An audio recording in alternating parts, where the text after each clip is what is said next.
नमस्कार दोस्तों, हमारे चैनल पांडे सनातनी में आपका स्वागत है। जय श्री कृष्णा, राधे राधे, हर हर महादेव। दोस्तों, आज हम सुनेंगे ग्यारस माता की कहानी। बोलिए ग्यारस माता की जय, विष्णु भगवान की जय, एकादशी माता की जय। एक गांव में एक सेठ रहता था। वह अपनी शादी के बाद नए वस्त्र पहनकर अपनी पत्नी को लेने पहली बार ससुराल जा रहा था। रास्ते में उसने एक गाय को तालाब की ओर जाते देखा। गाय पानी पीने के लिए तालाब में उतर रही थी, लेकिन कीचड़ होने की वजह से वह तालाब से बाहर नहीं निकल पा रही थी। उसने आदमी को वहां से गुजरते हुए देखा तो उसने आदमी से मदद के लिए कहा, लेकिन उसे सेठ ने कहा कि मैया, मैं नया वस्त्र पहना हूँ और मैं अपने ससुराल जा रहा हूँ। अगर मैं तुम्हारी मदद करूँगा तो मेरे कपड़े गंदे हो जाएंगे। गाय माता उदास हो गई और वह कीचड़ में धंसी जा रही थी। गाय ने उस सेठ को श्राप दे दिया, अब से तू 8 पहर बाद तू गधा बन जाएगा। अब वह सेठ डर गया और गाय से अपनी भूल के लिए क्षमा मांगने लगा, लेकिन तब तक गाय पूरी तरह पानी में डूब चुकी थी। तब सेठ पछताते हुए उदास हो गया और किसी तरह अपने ससुराल जा पहुंचा। उसने अपनी पत्नी को ले जाने को रट लगा दी। सभी उससे कहने लगे, आग्रह करने लगे, अभी तो तुम आए हो, कम से कम एक रात तो यहाँ रुक जाओ। लेकिन वह रुकने के लिए तैयार नहीं था। तब उसकी पत्नी ने कहा कि जब सभी लोग इतना कह रहे हैं तो आप एक रात के लिए क्यों नहीं रुक जाते हैं। तब उसने अपनी पत्नी को गाय के श्राप वाली बात बताई। उसकी पत्नी उसी वक्त अपने मायके से अपने पति को लेकर चल पड़ी और 8 पहर बाद वह आदमी गधा बन गया और पूरा दिन घर में पड़ा रहता। कुछ दिनों के बाद घर में खाने पीने के लाले पड़ गए। उसने अपनी पत्नी से कहा कि मुझे लेकर बाहर मजदूरी करो। तब उसकी पत्नी उसे लेकर बाहर गई और नगर के राजा के यहाँ मजदूरी करने लगी। उसे वहाँ बोझ उठाते देख लोगों ने कहा कि तुम्हारे पास तो गधा है, फिर भी तुम बोझ क्यों उठा रही हो। परंतु उसने कोई उत्तर नहीं दिया और अपना काम करती रही। और दूर से राजा यह सब देख रहा था। उसने भी यही कहा कि तुम्हारे पास तो गधा है, तुम यह बोझ क्यों उठा रही हो। तब उसने राजा से कहा कि यह गधा नहीं है, यह मेरा पति है। उसने गाय के श्राप वाली पूरी बात राजा को बताई। राजा ने अपनी पूरी नगर में विद्वानों और लोगों को बुलाकर उसका उपाय पूछा तो विद्वानों ने कहा कि जिस किसी ने 101 ग्यारस का व्रत किया हो वह अपने पुण्य का फल इसे दे दे तो यह अपने असली रूप में अवश्य आ जाएगा। यहाँ हम आपको अर्थ स्पष्ट कर देते हैं। और 22 एकादशी व्रत रखने वाले पर 2 ग्यारस का पूरा होता है। ऐसे ही जिसने 101 बार ग्यारस का व्रत किया हो उसकी पुण्य के फल से आदमी अपने असली रूप में आ जाएगा। राजा अपने पूरे नगर में घोषणा करवा दी, लेकिन किसी ने भी पूरे 100 ग्यारस का व्रत नहीं किया था। कई दिन बाद उन्हें एक बुढ़िया मिली जिसने 101 और पूरे कर लिए थे। राजा ने उसे बुढ़िया को उसका फल देने को कहा, लेकिन वह बुढ़िया 100 ग्यारस देने को तैयार हुई, क्योंकि 1 ग्यारस का फल उसे खुद अपने लिए रखना चाहती थी, जिससे उसे मुक्ति प्राप्त हो और बैकुंठ धाम भी हासिल हो। इतना कर उसने 100 ग्यारस एकादशी का फल उसको दे दिया और गधा से मनुष्य रूप में आ गया। लेकिन 11 ग्यारस कम होने की वजह से गधे की पूंछ उसके शरीर से नहीं गई। ग्यारस माता की महिमा यह देखकर उन पति पत्नी ने 1 ग्यारस खुद पूरी करने का निश्चय कर लिया। दोनों पति पत्नी ने मिलकर 1 ग्यारस पूरा किया और ग्यारस माता की कृपा से उसका धन धान्य घर अन्न से जल से भर गया। ग्यारस माता की कृपा सब पर बनी रहे। अपनी कृपा बनाए रखना। ग्यारस माता की जय। बोलिए एकादशी माता की जय, विष्णु भगवान की जय, नारायण की जय। ये सुनते हैं ग्यारस माता की दूसरी कथा। बहुत समय पहले की बात है। एक छोटे से गांव में एक औरत रहती थी। और औरत के पति की मृत्यु हो चुकी थी। उसके एक छोटा सा बेटा था और औरत बहुत दुखी रहती थी, बहुत ही निर्धन थी। मेहनत मजदूरी करके लोगों के घरों में झाड़ू पोछा करके अपने बेटे को पालन पोषण करती थी। उसका बेटा उस औरत का एकमात्र सहारा था और उस औरत का नाम कमला था। ऐसा करते करते अपने बेटे को पाल रही थी। धीरे धीरे समय बीता जा रहा था। समय भला किसके लिए रुकता है। ऐसे ही 2-3 साल बीत गया। अब कमला का बेटा थोड़ा सा बड़ा हो चुका था, कुछ समझने लायक हो गया था। दोनों माँ बेटे अब अपने घर से काम करने के लिए जाते। जिसके घर काम मिल जाता उसी के घर काम कर लेते थे और काम निपटाकर शाम के समय एक दिन माँ बेटे घर आ रहे थे। रास्ते में विष्णु भगवान के मंदिर के अंदर सत्यनारायण भगवान की कथा हो रही थी। तो कमला का बेटा कहने लगा, माँ चलो हम भी चलते हैं और आज कथा कीर्तन सुनेंगे। तो कमला ने कहा, नहीं बेटा, हम नहीं जाएंगे, वहां चढ़ावा चढ़ाने के लिए हमारे पास कुछ भी नहीं है। तब कमला का बेटा जिद करने लगा और कहने लगा कि माँ मैं कीर्तन में जाऊंगा। अपने बेटे की जिद की वजह से बेटे को वहां लेकर जाकर एक कोने में बैठ गई, जहां पर भगवान सत्यनारायण की पूजा या कथा हो रही थी और सुनने लगी। और कथा के बाद आरती होने लगी, कीर्तन होने लगे। बहुत सारे लोग थे वहां, जो था कीर्तन कर रहे थे और खुशी में झूम रहे थे, बड़े खुश नजर आ रहे थे। लेकिन कमला बिल्कुल चुपचाप उदास बैठी थी। तब ब्राह्मण ने उस कमला की कई बार देखा और भजन कीर्तन होने के बाद जब प्रसाद बांटने लगे, तब ब्राह्मण देव ने कमला से पूछा, बेटी तू इतनी उदास क्यों है, मुझे बताओ। तब कमला ने कहा कि बाबा मैं बहुत गरीब हूँ, मैं कथा सुनने के लिए तो आ गई, भगवान को चढ़ाने के लिए मेरे पास पैसा तक नहीं है। यह कहते कहते उसने ब्राह्मण को पूरी कहानी सुना दी। तब उस ब्राह्मण ने मंदिर में कथा कह रहा था और उसने कहा, बेटा उदास मत हो, भगवान विष्णु सबकी सुनते हैं, माता लक्ष्मी तेरे भंडार अवश्य भरेंगी। तू ऐसा करना, आज जो बैसाख पूर्णिमा है और कल से जेठ माह आरंभ हो जाएगा और जेठ माह में तुम अपरा एकादशी और केले के वृक्ष में पूजा, बरगद के वृक्ष में पीपल तुलसी सींचना। सुबह उठकर स्नान करने के बाद इन कामों को करना, क्योंकि केले के वृक्ष में जो भी भगवान विष्णु का वास होता है, पीपल में विष्णु भगवान का वास होता है। अगर तुम पूरे जेठ के महीने में केले, पीपल और तुलसी सींचोगी तो भगवान श्री हरि विष्णु की कृपा तुम्हारे ऊपर बनी रहेगी और सब दुख दरिद्रता दूर हो जाएगी। जेठ मास में तुम एकादशी का व्रत भी कर रखना, इससे तुम्हें सभी पिछले जन्म के पाप नष्ट हो जाएंगे, तुम्हारा घर अन्न धन से भर जाएगा। ब्राह्मण ने सारी विधि समझाकर कमला को बता दी। फिर कमला अपने बेटे के साथ बड़ी खुशी खुशी अपने घर आ गई। दूसरे दिन सुबह जल्दी उठकर कमला ने स्नान किया। बाद में रोजाना की तरह नियमित रूप से फिर वह केले के पौधे में पानी डालती, पीपल को सींचती और बड़े और तुलसी सींचती। ऐसे ही तुलसी के नीचे घी का दीपक जलाती और चढ़ावे के रूप में थोड़ी सी दाल, गुड़ जो भी घर में होता उसे का भोग लगा देती। इसी तरह करते करते जब कमला की भक्ति भावना जाग उठी, अब उसकी आस्था विष्णु भगवान में बहुत बढ़ गई। वह एक धार्मिक प्रवृत्ति की महिला थी, ईमानदार थी, लेकिन गरीब थी। गरीब का कोई सहारा नहीं होता, इसलिए बेचारी बड़ी दुखी थी। पवित्रता के साथ अपनी राह पर चल रही थी, अपने बेटे को पाल रही थी, घरों में काम करती थी, जो समय मिलता उसमें भगवान विष्णु का पूजन करती।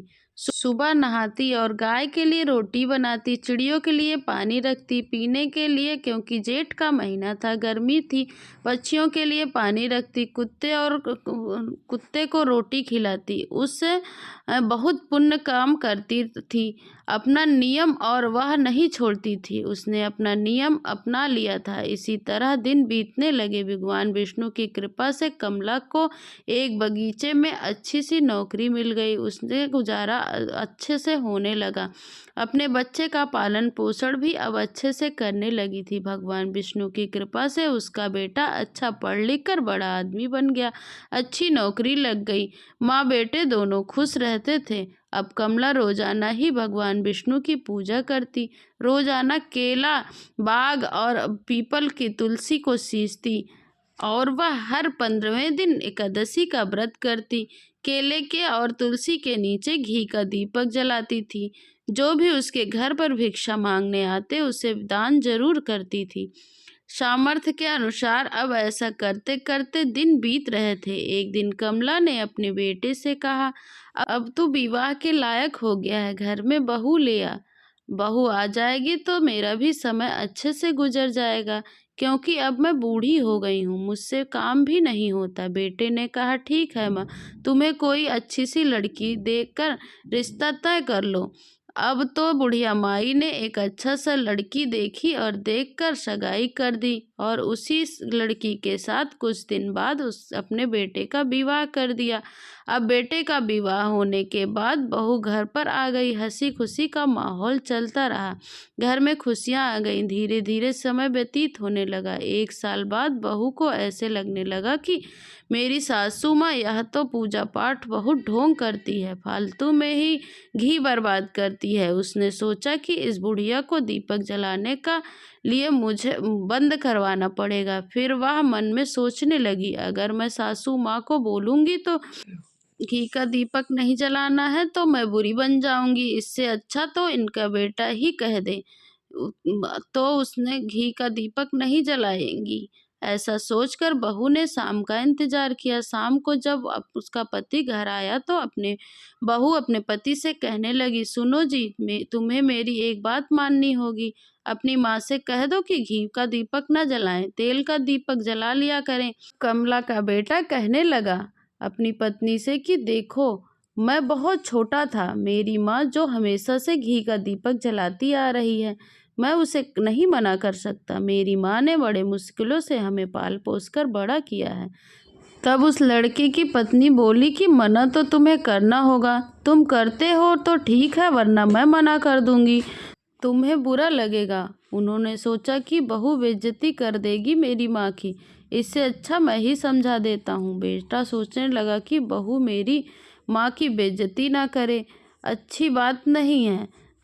बेटा बोला, मैं अपनी माँ को समझा दूंगा। और उसने सोचा कि घर में कलेश ना हो, इसलिए वह अपनी माँ के पास गया और उससे कहने लगा कि अपनी माँ से कह दिया, माँ आपको जलाना है तो आप तेल का दीपक जला लिया करो, देखो ना कितनी महंगाई आ गई है। तब उसकी माँ कमला ने कहा, बेटा जब मैं मेहनत मजदूरी करती थी तब भी घी में कोई कमी नहीं थी, और बेटा आज तो तू इतना बड़ा अफसर बन गया है, फिर दीपक में घी की कमी कैसे आ जाएगी। चलो बेटा कोई बात नहीं, जैसा तू कहता है मैं वैसा ही कर लूँगी, क्योंकि मेरे जीवन में तेरी खुशी से बढ़कर कुछ भी नहीं है। तो दूसरे दिन कमला ने तेल का दीपक जला दिया। अब हर रोज कमला दीपक तेल का जलाने लगी।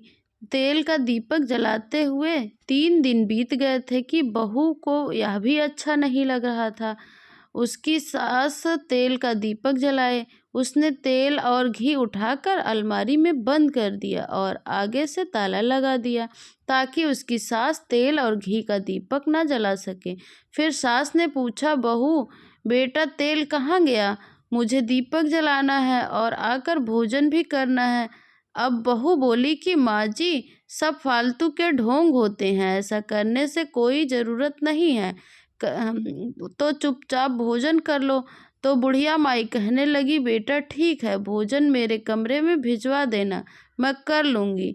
अब तो वह रोजाना बेचारी सास कमरे में ही बैठ गई और बहू रूखी सूखी रोटी कमरे में दे आती थी और वह बुढ़िया माई उन रोटियों को खाती नहीं थी। जब रात को बहू बेटे सो जाते उन रोटियों को उठाकर बाहर गाय को खिला आती थी। ऐसा करते करते 2-3 दिन बीत गए थे। एक दिन जब बेटा बहू सो गए तो बुढ़िया माई ने अपना भोजन उठाया, जैसे ही बाहर जाने लगी गाय को खिलाने के लिए बहू बेटा की आवाज़ सुनाई दी। बहू अपने पति के से कह रही थी कि आप कहते हो ना कि मेरी माँ का नियम है, वह बिना विष्णु भगवान को घी का दीपक जलाए बिना भोजन नहीं करती है। अब देखो आज 3-4 दिन बीत गए हैं, रोजाना अच्छे से भोजन करती हैं, यह सब तुम्हारी फालतू की ढोंग था। मैं तुम्हारी माँ को बहुत अच्छी तरह से जानती हूँ। तब कमला के बेटे ने कहा, देखो मेरी माँ के बारे में ऐसा कुछ मत कहो। मेरी माँ का नियम था जो तुमने तुड़वा दिया, अच्छी बात नहीं है। मैं इस बात को और आगे नहीं बढ़ाना चाहता, ना ही इस बारे में कोई बात करना चाहता हूँ। यह बातें जब बुढ़िया माई ने सुनी तो उसने चुपचाप गाय को वह रोटी डाली और वापस आकर सो गई और रोने लगी। रोते रोते अब बुढ़िया माई को नींद आ गई। नींद में उसे भगवान विष्णु और माता लक्ष्मी दिखाई दिए। भगवान विष्णु बोले कि बुढ़िया सो रही है या जाग रही है। तब बुढ़िया माई कमला कहती है, महाराज सोई हूँ न जागी हूँ, कहो क्या आज्ञा है। तब विष्णु भगवान बोले कि बुढ़िया माई 3-4 दिन हो गए तुमने मेरी पूजा करने के लिए नहीं आई और ना ही मेरी पूजा की। तब बुढ़िया माई ने कहा, कैसे आऊँ भगवान, मेरे पास दीपक जलाने के लिए घी या तेल नहीं है। तब विष्णु भगवान ने कहा कि हे बुढ़िया माई, तुम जो निराश मत हो, तुम्हें ज़रूरत नहीं है, तुम दुखी मत हो। तुम्हें केले के पेड़ के नीचे कल आना है और तुलसी जी के नीचे भी देखना है, तुम्हें सब कुछ मिल जाएगा। ऐसा कहकर भगवान विष्णु अंतर ध्यान हो गए।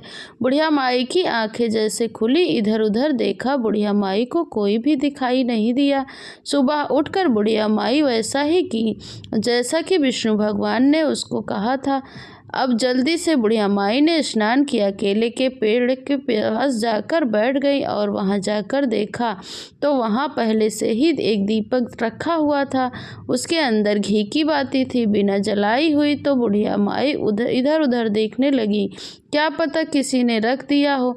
तभी उसी पेड़ के अंदर से आवाज़ आई, बुढ़िया माई तुम्हारे लिए है, तुम दीपक जलाओ और भोग लगाओ और कथा कहो, फिर घर जाकर भोजन कर लेना। यह देखकर बुढ़िया माई खुश हो गई। बुढ़िया माई फिर से तुलसी जी को सींचने लगी और दीपक जलाने लगी।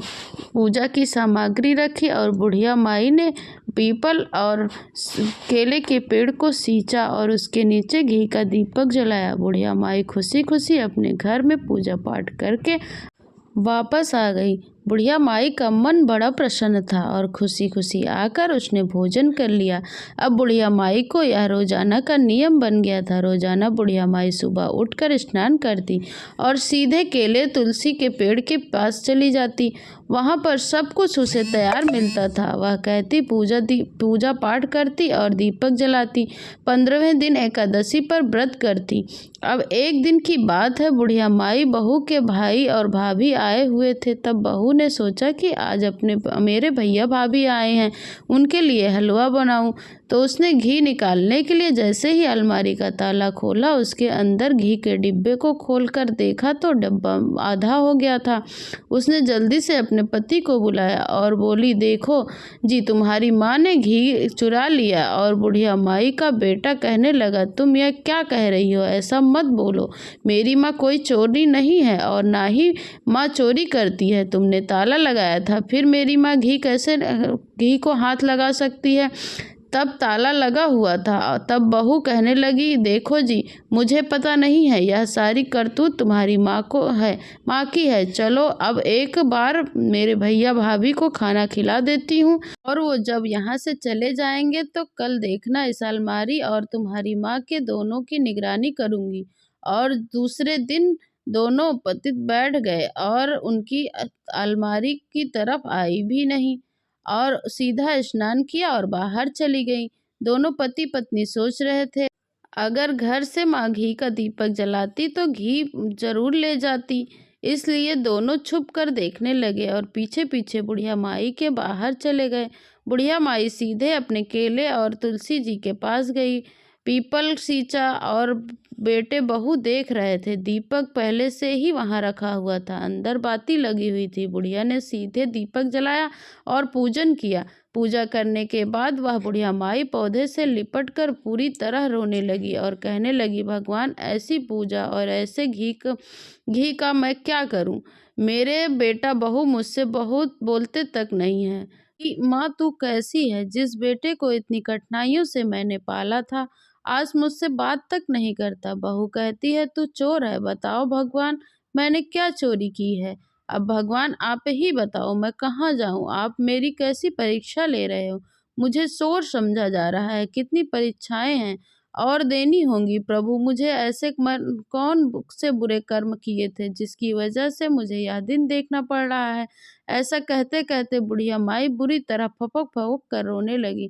उसके करुण हृदय की पुकार सुनकर विष्णु बुढ़िया माई के पास आकर साक्षात प्रकट हो गए और बोले, बुढ़िया माई तू घर जा, सब ठीक हो जाएगा, रोने की जरूरत नहीं है बेटा। बेटा भी जो अपनी माँ से विमुख नहीं हो सकता है। तो ऐसी बात सुनकर भगवान विष्णु साक्षात प्रकट होकर देखते हैं, उसके बेटे बहू को देखते हैं कि जब बेटा बहू अपनी माँ को देखते हैं, माँ को भगत की भक्ति पूर्वक सच्चाई है और उसके सामने भगवान विष्णु प्रकट हो गए हैं। यह देखकर बेटे बहू को बड़ा दुख हुआ और करुणा से भर गया।